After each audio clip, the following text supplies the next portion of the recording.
Shalom, shalom, parolier, parolière. Que la grâce et la faveur de notre Seigneur Jésus soient sur toi. J'espère que ton réveil a été agréable par la grâce de Dieu et que cette vidéo te trouve en bonne santé. C'est un plaisir pour moi d'entamer cette journée avec toi en ayant les regards portés dans la parole de Dieu. Bienvenue à notre dévotion matinale. L'intitulé de cette dévotion sera « Enraciné dans la parole de Dieu ». Matthieu le chapitre 7, versets 24 à 27 sera notre référence. Dans ce passage de Matthieu que tu vois maintenant s'afficher sur ton écran, Jésus-Christ de Nazareth utilise une métaphore pour véhiculer un enseignement, pour véhiculer un message très fort.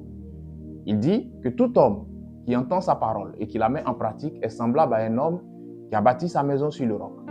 La pluie, la tempête et les vents se sont levés contre cette maison et cette maison a subsisté. Et de l'autre côté, il y a une maison qui est bâtie sur le sable. La pluie, la tempête et les vents se sont levés contre cette maison et cette maison n'a pas subsisté. Tu sais, en tant qu'enfant de Dieu, il est important pour toi d'être enraciné dans la parole de Dieu et de la mettre en pratique. Il y a un niveau d'épreuve, il y a un niveau de bénédiction que tu ne pourras pas supporter, que ta foi chrétienne ne pourra pas contenir ou face auquel ta foi chrétienne ne pourra pas subsister si tu n'es pas enraciné dans la parole de Dieu. Il y a certaines épreuves qui vont te surprendre. Je sais de quoi je parle. Si tu n'es pas enraciné dans la parole de Dieu, ces épreuves-là te feront abandonner la main de Dieu, te feront abandonner la foi chrétienne. Beaucoup pensent que ce sont les épreuves qui sont susceptibles de nous éloigner de Dieu. Il y a aussi de l'autre côté des bénédictions. Une bénédiction inattendue. Une bénédiction qui dépasse ton entendement peut arriver dans ta vie par la grâce de Dieu. Si tu n'es pas préparé à cette bénédiction et que tu n'es pas surtout enraciné dans la parole de Dieu, cette bénédiction peut aussi t'éloigner de la main de Dieu et de la volonté de Dieu.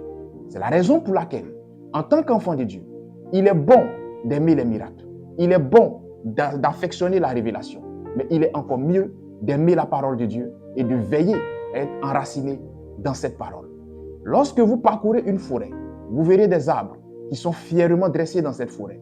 Ces arbres-là doivent leur position à leurs racines qui sont solidement enfouies dans le sol.